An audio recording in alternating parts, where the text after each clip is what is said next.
Man möchte gar nicht glauben, wie rückständig die Logistikbranche im Bereich Digitalisierung ist. Zum Glück wagt da jetzt Ägypten zusammen hier mit CargoX einen Vorstoß, die Digitalisierung in dem Bereich voranzutreiben. Und damit ich entsprechend auch davon profitieren kann, werde ich in mein Bullendepot das erste Mal auch eine Kryptowährung mit aufnehmen.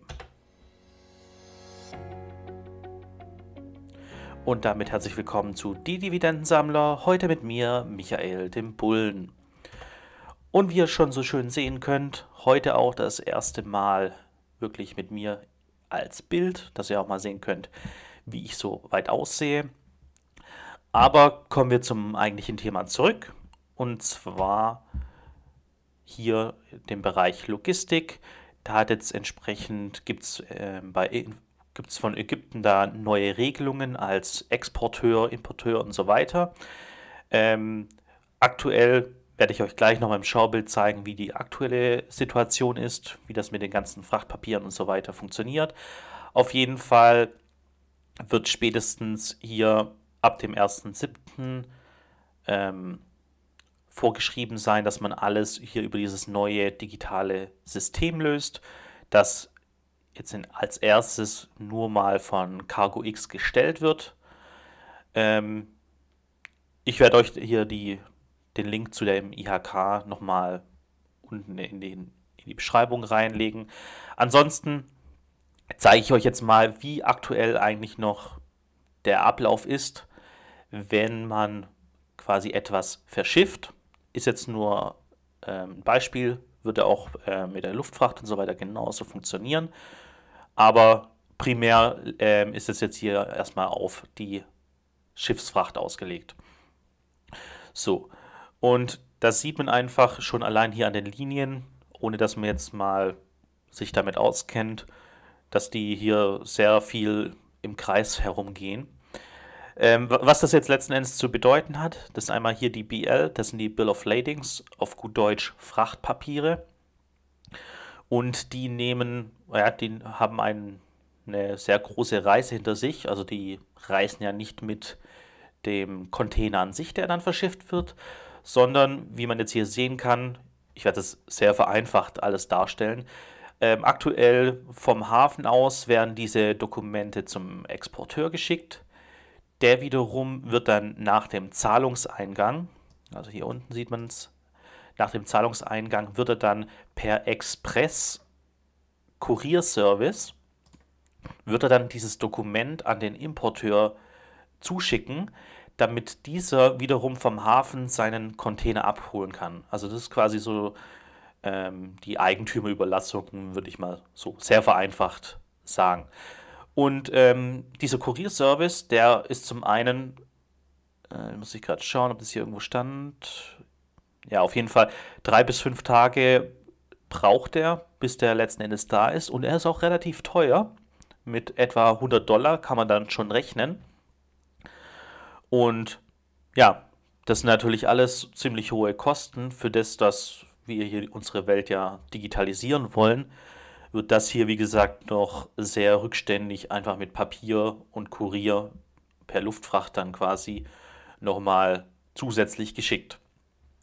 So, an dieser Stelle hat dann jetzt CargoX eine, oder nicht nur CargoX, es gibt noch andere Marktteilnehmer, aber jetzt in dem Fall ist CargoX mit Ägypten, wie gesagt, hier Vorreiter. Also die sind offiziell, werden die das jetzt umsetzen. Die anderen sind alle noch in Projektphasen. Was ist jetzt der Unterschied bei CargoX? Also CargoX macht das Ganze digital. Also, dass man diesen Part hier mit dem Zurück und so weiter kann man sich sparen, sondern das geht direkt von Exporteur zu Importeur und wird alles einfach digital gelöst. Zusätzlich noch wird hier bei CargoX das Ganze dann noch auf der Blockchain, also das läuft über Ethereum im Hintergrund, die haben aber einen eigenen Coin.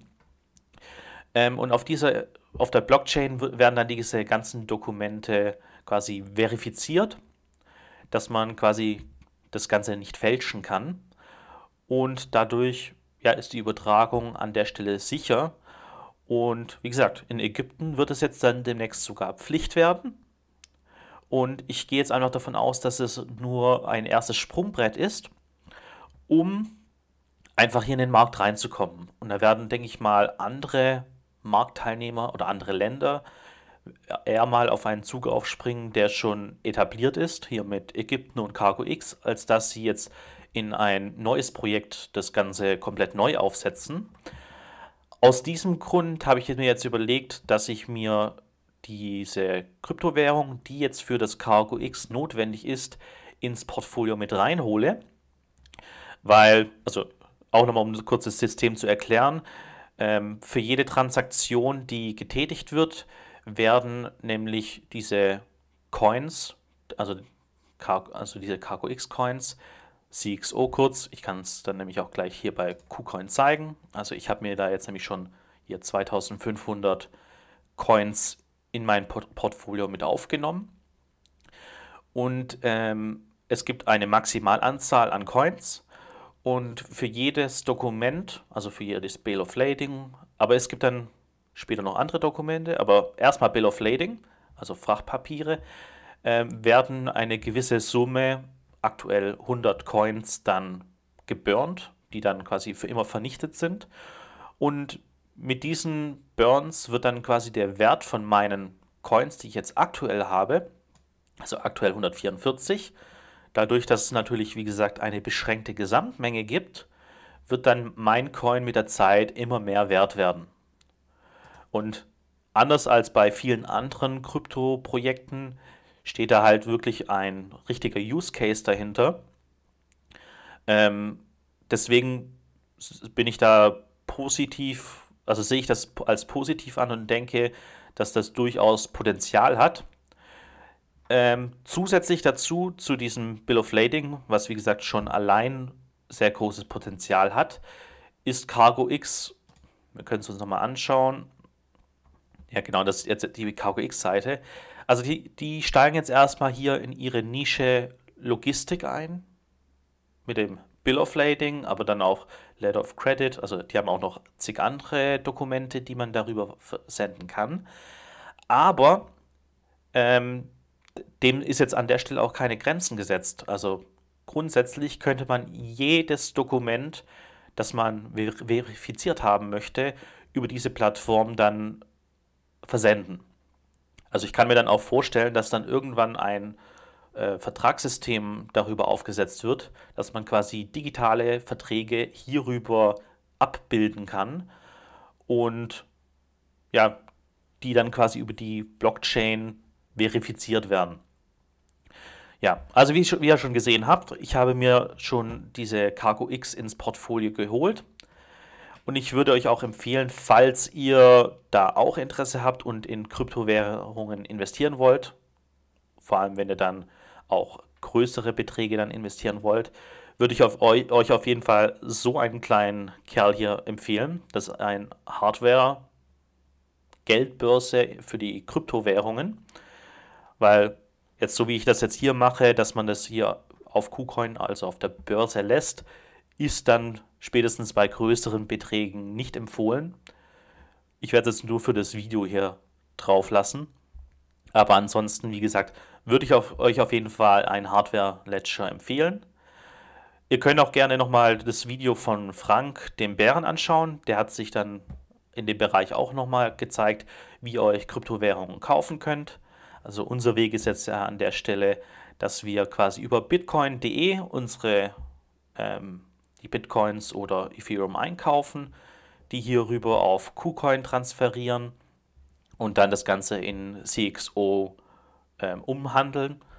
Und im Zusammenhang mit Bitcoin bräuchte man dann, also wird sich auf jeden Fall ein Flatex-Konto empfehlen.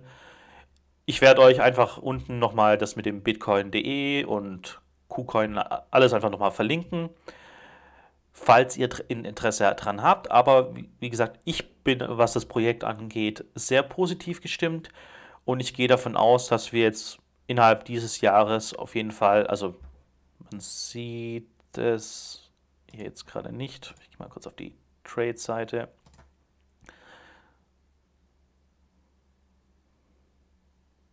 Na. So, man kann es hier, ich versuche es mal etwas größer zu machen. Ups.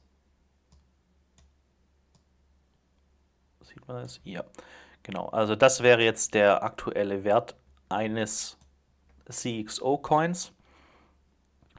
Und ich gehe eigentlich davon aus, dass innerhalb dieses Jahres oder wenn das dann mit diesem Ägypten jetzt komplett durch ist, dass dann hier der Kurs durchaus auf 50 Cent noch hochgehen kann. Und ja, aber letzten Endes, wenn ihr Interesse daran habt, lest euch am besten selber nochmal ein, was das Ganze hier auf sich hat. Weil ja, das Risiko ist ja euer eigenes. Ich kann nur sagen, was ich jetzt gemacht habe. Wie gesagt, was ihr machen werdet, müsst ihr für euch selbst entscheiden. Das ist jetzt kein Investment-Tipp, sondern wie gesagt, ich stehe auf jeden Fall hinter dem Projekt. Ja, und es wird sich zeigen, ob sich das auszahlen wird. Ansonsten, wenn euch das Video gefallen hat, dann ja, lasst gerne ein Abo und ein Like da. Und genau, das war jetzt das Falsche. So, das war's heute mit die Dividendensammler. Heute mit mir, Michael dem Bullen. Und ich wünsche euch erfolgreiches Investieren.